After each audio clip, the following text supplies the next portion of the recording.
افطار کے بعد جب ساری دنیا اپنے کاموں سے فارغ ہو کر سو جاتی تھی، ایک شخص رات کے اندھیرے میں نکلتا تھا، کندھوں پر ایک بوری اٹھائے، روٹی اور کھجورے لے کر، لیکن نہ ہی کبھی کسی کو دکھایا اور نہ ہی کبھی کسی کو بتایا۔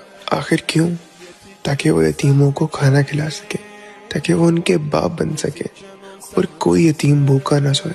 اور پتہ ہے وہ شخص روز آتا تھا، چپکے سے کھانا رکھ کر واپس چلا جاتا تھا، کسی کو کبھی محسوس بھی نہ ہونے دیا کہ یہ کون ہے۔ لیکن تمہیں پتہ ہے جب وہ چلا گیا نا، تب کوفے کے بچے بہت روئے، اور رات کو یہ کہہ کر روتے تھے کہ آج ہمیں کوئی کھانا کھلانے نہیں آیا۔